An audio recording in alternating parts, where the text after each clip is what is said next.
Vamos hoje falar daquele que seria o câncer pediátrico mais comum. E isso tem muito a ver com a hematologia. Vamos ver no vídeo que inicia agora.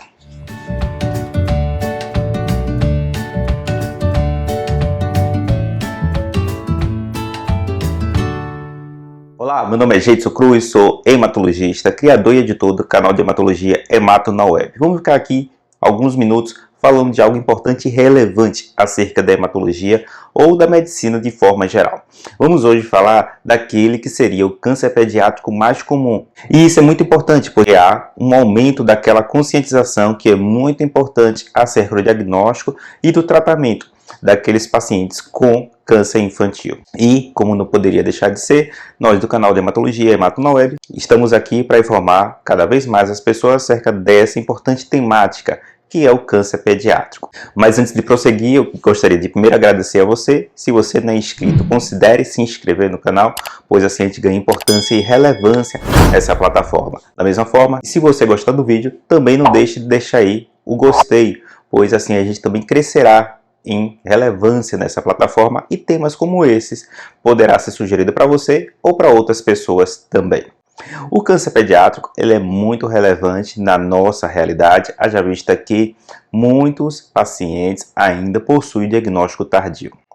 Daí a importância que busca conscientizar exatamente profissionais de saúde, profissionais da área não médica, como da área da educação, profissionais esses que têm bastante contato com a faixa etária em questão, também conscientizar pais, familiares, amigos, acerca da importância do diagnóstico precoce, acerca de políticas que levem a esse diagnóstico cada vez mais precoce, políticas que também favoreçam o acesso a medicações. Haja vista que é bom reforçar que o câncer pediátrico, distintamente daquele que é visto nos pacientes adultos, possui uma taxa de cura muito maior do que nós vemos naqueles pacientes mais velhos. E então, a importância de diagnosticar precocemente pacientes dessa faixa etária torna-se cada vez mais importante. A importância de diagnosticar de forma precoce esses pacientes faz com que torne ainda mais relevante vídeos como esse, para que você possa divulgar para outras pessoas acerca desse tão importante tema. Pois é importante reforçar que, na nossa realidade, muitas crianças ainda chegam para o diagnóstico e para o tratamento, em consequência disso, com uma doença avançada a ponto de comprometer de forma significativa o tratamento, o manejo e até mesmo a cura desses pacientes. A gente não poderia deixar de dar a nossa contribuição, haja vista que o câncer pediátrico mais comum são as leucemias, mais especificamente as leucemias linfoblásticas agudas.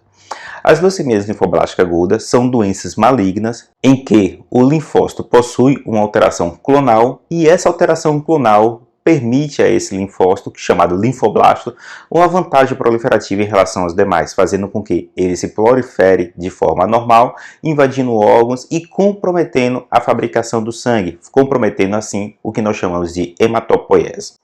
E é isso que está na origem da leucemia linfoblástica aguda, ou seja, o paciente começa a ter uma proliferação dessas células malignas na medula óssea ou em outros órgãos também, e, em consequência disso, a fabricação do sangue começa a ser comprometida. Isso é muito importante, pois não raramente os pacientes possuem o diagnóstico muito confundido com outras doenças, pois nas manifestações mais iniciais, as manifestações clínicas, os sintomas, se confundem muito com o de outras doenças. Por isso, é importantíssimo ao profissional que está vendo aquela criança naquele momento o alto grau de suspeição e uma avaliação criteriosa daquela criança, pois assim permitirá, a partir de uma suspeita clínica, a avaliação mais especializada, como é o caso do hematologista, se for necessário, ou do oncologista pediátrico também.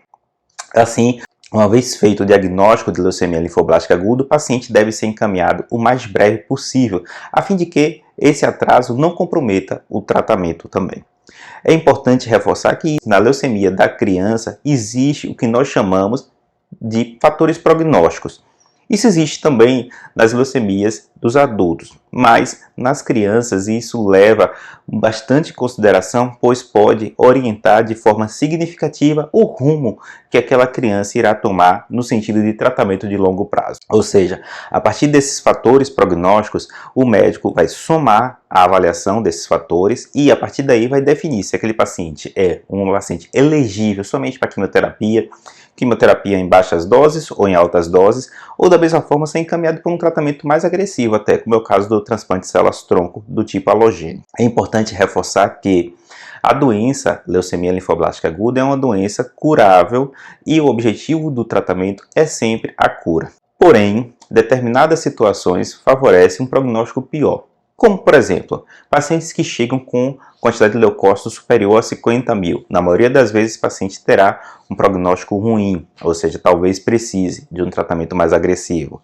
A ausência de resposta nos primeiros 7 dias de tratamento ao corticosteroide é um outro fator prognóstico também muitas vezes considerado. O paciente que tem menor que 1 ano de idade, maior que 10 anos de idade, geralmente também possui prognóstico ruim.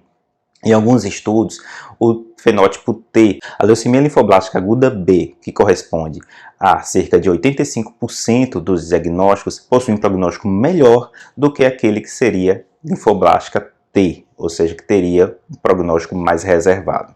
Isso em alguns estudos. Isso não deve ser olhado de forma isolada, depende também de outros fatores, inclusive os fatores moleculares, que, sem sombra de dúvida, são os mais importantes. E daí a importância de datas como essa, pois, infelizmente, ainda no nosso meio, temos um acesso bastante restrito à avaliação molecular, que talvez seja aquele que seria os fatores mais importantes a serem pesquisados naquela criança que tem um diagnóstico recente de leucemia linfoblástica aguda.